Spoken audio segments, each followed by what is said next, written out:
Bismillahirrahmanirrahim. Ihtiram itu asal katanya dari kata harumah yang biasa diartikan agung. Dari sini lantas masuk dalam bahasa Indonesia hormat. Haram itu dari segi bahasa pada mulanya berarti hormat, agung. Dari sini lantas ada istilah Masjidil Haram, masjid yang agung. Tetapi pengagungan di sini, penghormatan di sini lebih banyak ditekankan pada aspek-aspek penghormatan yang mengantar untuk tidak melakukan sesuatu yang mencederai penghormatan itu. Dari sini kemudian lahir kata haram. Haram itu artinya terlarang. Kenapa terlarang? Karena sesuatu itu memiliki keistimewaan sehingga tidak boleh dilanggar dengan hal-hal tertentu. Tanah haram, tanah yang mulia, sehingga tidak boleh ada yang masuk di sana kecuali orang-orang tertentu dan sebagainya dan sebagainya. Jadi kalau kita ingin memahaminya dari segi bahasa Arab asalnya, itu lebih banyak pada tingkah laku yang menjadikan Anda atau yang menjadikan seseorang menghindari hal-hal yang mengurangi nilai yang bersangkutan. Itu ada menggunakan istilah al-muhtaram dan al-mukarram. Sebenarnya itu beda. Itu beda. Al-mukarram itu, kalau dari segi bahasa Indonesia supaya lebih mudah, adalah yang dihormati dengan memberikan dan memperlakukan yang bersangkutan dengan hal-hal yang baik karena dia menyandang hal-hal yang baik. Jadi, kalau saya ingin membedakan antara muhtaram dan mukarram, muhtaram itu agung sehingga saya tidak melakukan sesuatu yang melanggar keagungannya. Mukarram itu agung karena dia menyandang sifat-sifat tertentu yang sesuai dengan objek yang saya hormati. Kita lebih jauh lihat. Kalau dalam bahasa Indonesia atau dalam istilah-istilah kita ini, penghormatan itu ditujukan kepada manusia. Hormat itu sebabnya hormat dalam Kamus Besar Bahasa Indonesia diartikan sebagai sikap ta'zim. Kalau dalam bahasa Arab atau dalam ajaran Islam, penghormatan dan takrim itu tidak hanya diberikan kepada manusia, tetapi diberikan kepada segala sesuatu yang memiliki sifat-sifat dan fungsi yang bermanfaat. Karena itu, kita lihat di dalam istilah mukarram dan karim ini ada istilah rizqun karim. Rezeki yang karim. Apa artinya rezeki yang karim? Rezeki yang baik itu yang memuaskan, bukan yang banyak loh, yang memuaskan, yang bermanfaat dan halal. Kita temukan istilah zaujun karim, pasangan yang karim. Suami istri, pasangan yang karim. Yang tampan, yang cantik, yang beragama, itu karim. Nah, segala sesuatu ini kalau memenuhi syarat-syarat terpuji pada dirinya, maka dia dinamai mukarram, karim. Beda dengan muhtaram. Muhtaram itu saya memperlakukannya sedemikian rupa sehingga sekedar tidak melakukan pelanggaran terhadapnya. Tapi kalau mukarram, saya nisbahkan kepadanya sesuatu yang baik. Itu bedanya. Karena itu al-mukarram lebih hebat daripada al-muhtaram. Yang kedua, yang saya ingin katakan, seperti yang saya katakan tadi, dalam Islam segala sesuatu harus diberi takrim. Kalau dalam bahasa Indonesia saya tidak tahu apa itu takrim persisnya. Kalau secara sederhana kita berkata segala sesuatu harus diberi penghormatan, difungsikan sesuai dengan fungsinya yang sebaik-baiknya. Karena itu Nabi bersabda, "Man kana lahu sya'run falyukrimhu." Siapa yang punya rambut, hendaklah dia berikram kepadanya. Apa maknanya itu? Bersihkan rambutmu. Sisir yang rapi. Itu bukan manusia, tetapi istilah mukarram di situ. Manusia itu mukarram pasti. Baik dia hidup maupun sudah mati. Baik dia muslim maupun tidak muslim. Nah, dalam bahasa Indonesia kita gunakan itu kedua makna ini dengan arti hormat. Padahal sebenarnya kalau kita dari segi bahasa tadi itu ada perbedaannya. Mari kita melihat lebih jauh. Kalau hormat itu dalam pengertian bahasa aslinya, itu adalah langkah pertama. Belum mencapai puncak. Untuk mencapai puncak, harus ada takrim. Pengakuan tentang keistimewaannya. Kalau sekedar muhtaram hormat, menghindarkan dari dia segala yang buruk. Nah, memang dalam konteks berakhlak, Islam mengajarkan 3 tingkat. Yang pertama, menghindarkan. Yang kedua, memperlakukan sama dengan diri Anda. Yang ketiga, berkorban untuk yang Anda, dalam 2 tanda petik, yang Anda hormati. Karena itu, kalau kita membaca sekian banyak ayat Al-Quran, yang pertama disebutnya dulu jangan.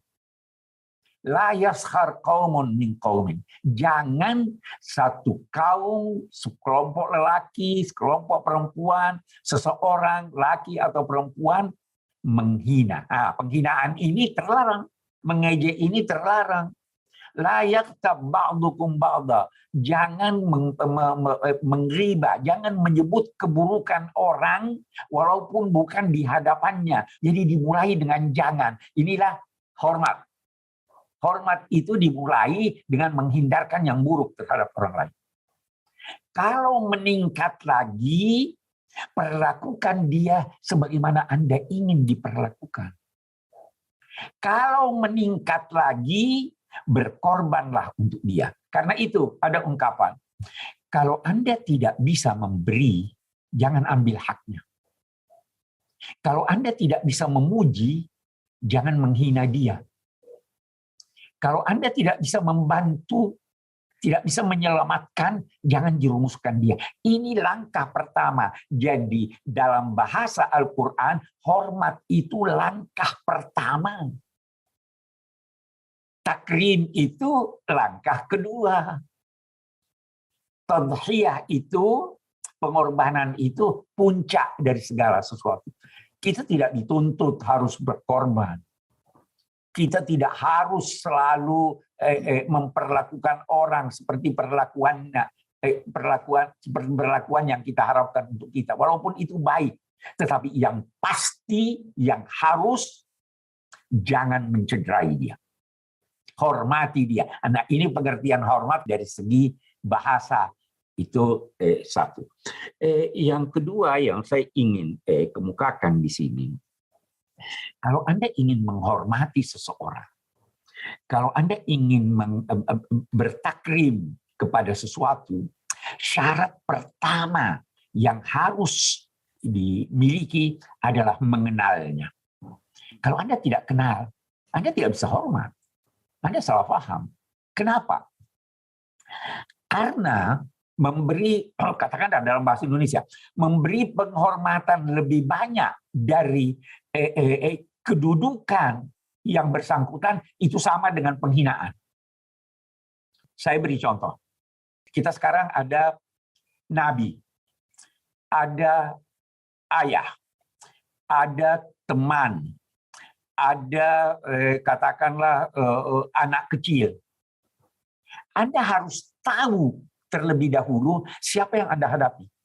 Kalau Anda memberi penghormatan pada anak kecil atau pada teman Anda seperti penghormatan terhadap Nabi, Anda menghina.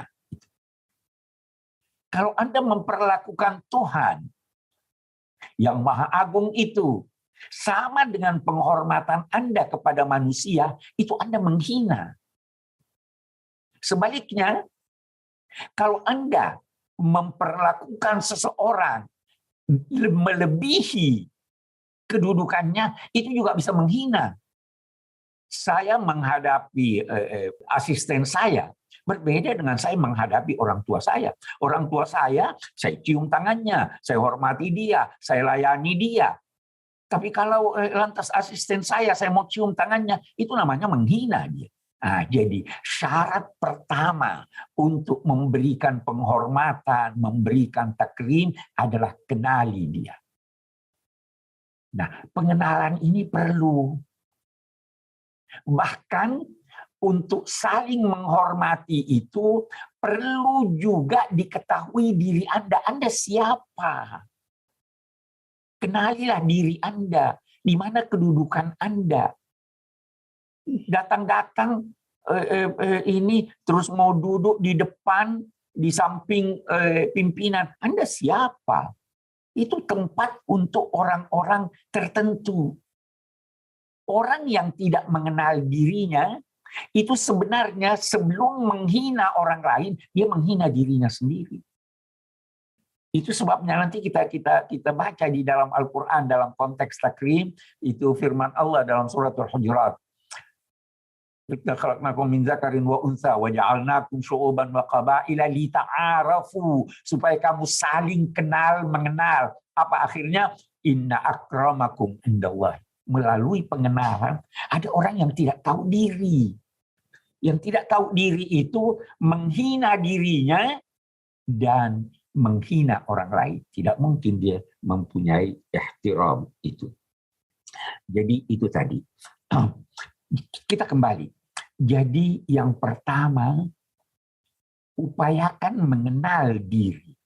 Mengenal orang lain yang Anda bermaksud menghormatinya, dan tempatkanlah diri Anda pada tempat yang semestinya.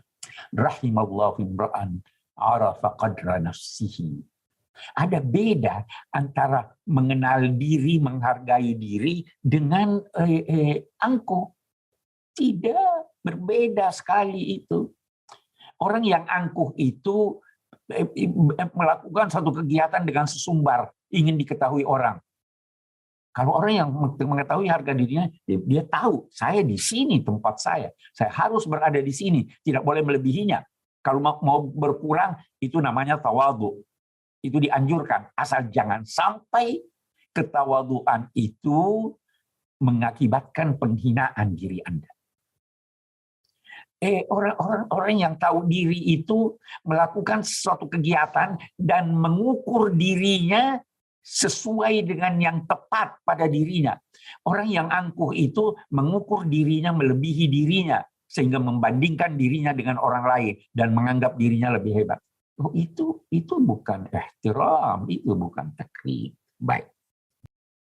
Satu hal yang saya ingin katakan, saya sudah singgung bahwa kita itu seringkali memberikan penghormatan dalam bahasa Indonesia ini dengan mengaitkan sesuatu yang berada di luar jati diri manusia. Saya teringat pernah suatu ketika ada seorang pergi ke airport dengan menggunakan mobil yang rongsokan, dilarang. Orang itu di kali lain datang dengan mengendarai mobil mewah, Mercy, langsung dipersilahkan. Apa ini benar atau tidak? Ini faktor luar. Jangan mau menghormati seseorang karena ada faktor luar pada dirinya. Itu penting itu. Nah, hormatilah dia yang pertama kali karena dia manusia. Ketika dalam suatu peristiwa ada jenazah diusung di hadapan Nabi. Nabi SAW berdiri. Terus sahabat-sahabat beliau bertanya, Kenapa kamu berdiri, wahai Nabi? Itu orang Yahudi. Apa jawaban Nabi? Alaisat nafsan? Bukankah dia juga mempunyai jiwa? Bukankah dia juga manusia? Kita harus menghormati. Walaupun non-muslim, harus dihormati. Nah, jadi ada kehormatan manusia. Manusia itu dalam pandangan agama sangat terhormat. Hei, apakah Anda mengira bahwa Anda hanya sosok yang berdiri ini, yang panjangnya katakanlah tidak sampai 2 meter? Tidak. Dalam diri Anda terhimpun seluruh alam raya. Manusia itu sangat terhormat. Sedemikian terhormatnya. Kita semua sudah dewasa. Saya ingin beri contoh supaya ini. Itu sperma najis atau tidak? Keluarnya sama dengan keluarnya kencing. Maaf. Tapi kencing najis. Karena dia bukan asal manusia. Tapi sperma tidak najis. Karena dia asal usul manusia. Manusia harus dihormati. Ada hak asasinya. Hormati dia dalam memilih agamanya. Hormati dia dalam pendapatnya. Menghormati orang lain dalam agama dan pendapatnya tidak berarti mengakui pendapat itu. Tapi kita hormat. Karena Allah memberi kewenangan untuk setiap orang untuk menganut agamanya. Menganut pilihannya. Mengemukakan pendapatnya. Asal dalam mengemukakan pandangan itu tidak mengakibatkan penganiayaan terhadap orang lain. Tapi soal hormat, saya hormat. Anda mau menganut agama ini, Anda mau berpendapat bahwa partai ini yang benar, partai itu yang saya pilih, dan saya hormat. Walaupun saya tidak harus setuju dengan itu. Saya hanya minta Anda hormati saya juga dalam pilihan saya. Itu agama. Karena itu ada ungkapan, hei, siapa yang Anda temui, maka dia, kalau bukan saudara Anda seagama, dia adalah saudara Anda sekemanusiaan. Saudara itu seakar atau ada kesannya dengan kata seudara. Kalau Anda mencemarkan udara, Anda ikut tercemar. Kalau Anda menghina manusia, saudara Anda sekemanusiaan, Anda ikut terhina. Nah, itu yang diajarkan agama tentang penghormatan. Kita menghormati orang, tapi tidak harus kita itu sepakat dengan dia. Mari kita sepakat dalam perbedaan kita. Mari kita bergandengan tangan dalam hal-hal yang kita sepakati, dan mari kita bertoleransi dalam hal-hal yang tidak kita sepakati. Saya kira itu beberapa hal yang saya ingin garis bawahi dalam konteks penghormatan ini.